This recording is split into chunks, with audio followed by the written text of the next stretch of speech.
এখানে পেঁচ দিয়ে উপরে নিচে ঘুরিয়ে লাগাই দিব সুতাগুলো।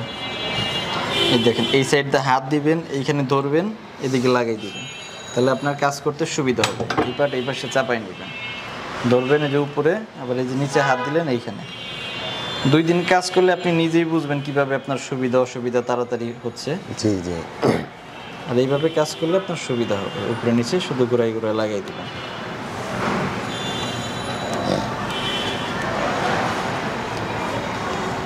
আর এটা ফ্লোরে বসে কাজ করবেন, নিচে বসে। আমরা যেহেতু ভিডিও করি এর জন্য উপরে বসে রাখছি, নিচে বসে কাজ করলে কাজ করতে সুবিধা হবে। নিচে তো মানে পাকা আছে, পাকার পিছে বসালে কোনো সমস্যা হবে না তো? না, কোনো সমস্যা নেই, পাকের মধ্যে বসালেই তো ভালো। পরবর্তীতে আপনার ওই যে মোমগুলো নিচে পড়বে ওগুলো আবার বসে তুলন যাবে, আবার উঠে ব্যবহার করবেন। আর কাঁচা ফ্লোর হইলে নিচে র্যাক্সিন বিছাই দিতে হয়। আমাদের এই পাশে সুতা লাগানো শেষ, এখন আমরা এটা ঘুরাইয়া এই পাশে নিব। এই সুতাগুলো কিছু নিচে এই পাশে জমা রাখছি, এটা এই দিকে নিয়ে আসবো। এখন এই পাশে চাপাই দিব, চাপাই দিলাম, এই যে এখান থেকে আবার ঘুরাইয়া নিয়ে আসবো। শুধু এই উপরে নিচে ঘুরাই ঘুরাই লাগাই দিব। দেখছেন তো সুতাটা কিভাবে ঘুরাইছি? জি জি।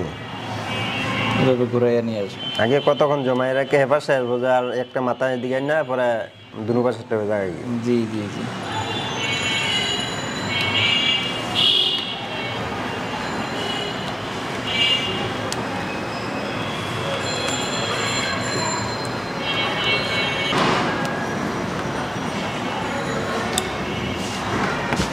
মাথা শেষ হবে, পরে টান দিয়ে ছিঁড়ে এখানে আবার পেঁচ দিয়ে দেবেন। এখানে পেঁচ দিয়ে তারপরে যে লকটা লাগাই দিবেন, লকটা লাগিয়ে এখানে টাইট করে দেবেন। এখানে টাইট যতটুকু প্রয়োজন ততটুকুই দিবেন, এর চেয়ে বেশি দিবেন না। বেশি দিলে তখন এই যে নাটটা বাঁকা হয়ে যায়। যে এর চেয়ে বেশি টাইট দিলে কিন্তু টাইট নিবে, কিন্তু এই যে রড বাঁকা হয়ে যাবে। এর জন্য পর্যাপ্ত টাইট দিবেন, এর চেয়ে বেশি দিবেন না। এখন আমরা মোমবাতির যে কেমিক্যালগুলো লিকুইড করে রাখছি এটার মধ্যে আমরা ঢেলে দিব। আমরা পেছন থেকে ঢালা শুরু করব, কারণ এটা সামনের দিকে একটু ঢালু আছে, সেজন্য আমরা পিছন দিক থেকে ঢালবো।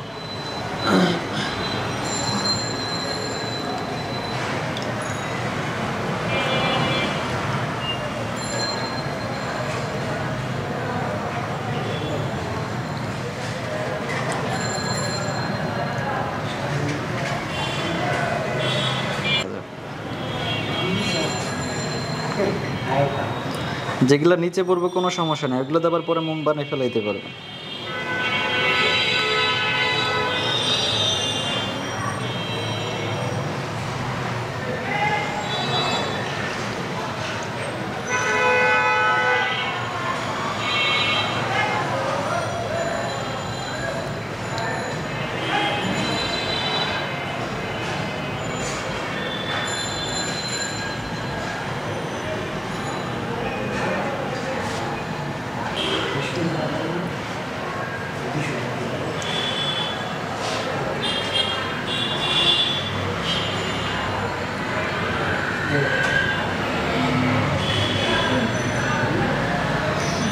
আমাদের সবগুলো ঢালা শেষ।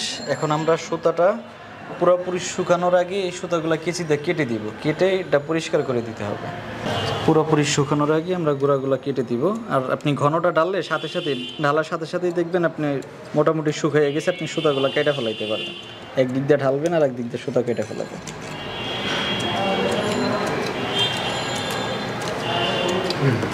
আর প্রথমবার ঢাললাম, ডাইসটা একটু গরম হবে, পরের বার থেকে আরও ফিনিশিং ভালো আসবে। এবার আমি বানাই দেখালাম, পরের বার আপনি নিজে বানাবেন, দেখবেন আরও ভালো ফিনিশিং আসবে।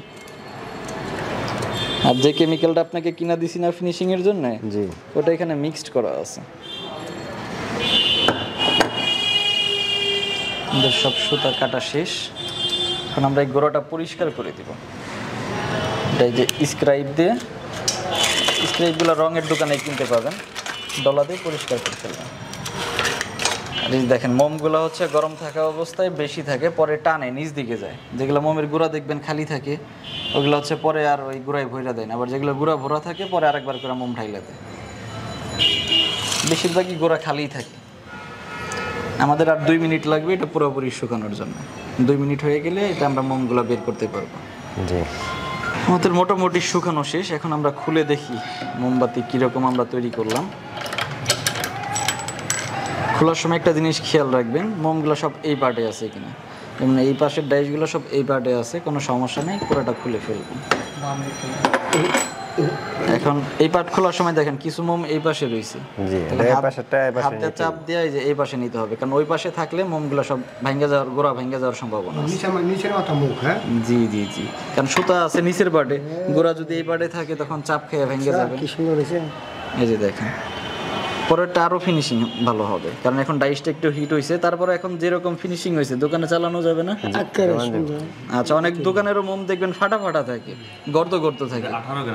18 গ্রাম। অনেক দোকানের মোম দেখবেন গর্ত গর্ত থাকে। আমরা তো অনেক মোমের মধ্যে আপনার ওই যে 10টা ফুটি গর্ত গর্ত থাকে। কারণটা কি? এটা কারণ হচ্ছে ডাইসের কারণে ডাইসের কারণ না, ডাইস সব ডাইসের মধ্যে গর্ত গর্ত থাকে না। ডাইস ওই যে কেমিক্যাল, আপনাকে যে ফিনিশিং এর জন্য যে কেমিক্যালটা দিছে ওই কেমিক্যালটা যদি ব্যবহার না করেন তাহলে মোমের গায়ে গর্ত গর্ত হবে। অনেকদিন পর দেখা যায় এরকম করতে হয়।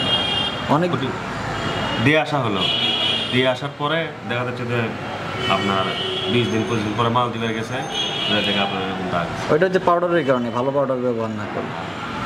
দেখছি যে পাউডারের কারণে। আর আমরা ফিনিশিং করার জন্য একটা কেমিক্যাল দিব, ওই কেমিক্যাল দিয়ে ব্যবহার করলে এরকম অ্যাকুরেট ফিনিশিং পাবে। দেখেন অনেক দোকানের মোমো কিন্তু এরকম ফিনিশিং থাকে না, আপনাদের যেরকম বানিয়ে দেখাইলাম। আমার কথাটা ঠিক আছে? ঠিক আছে ঠিক আছে। আপনি বলেন যে এরকম থাকে কি কারণে? জি জি, ওটা একটা কেমিক্যাল আছে, ওটা ব্যবহার করলে এরকম তেল তেলে ফিনিশিং করে। জি, আর হালকা সাইডে চর থাকলে ওটা কোনো সমস্যা নেই, ওটা ধরলেই পরিষ্কার হয়ে যাবে। মানে সাইডে একটু চর আছে, ওটা ধরলেই পরিষ্কার হয়ে যাবে, ওটা কোনো সমস্যা নেই। দেখেন আমাদের মোমবাতিগুলো তৈরি হয়ে গেছে।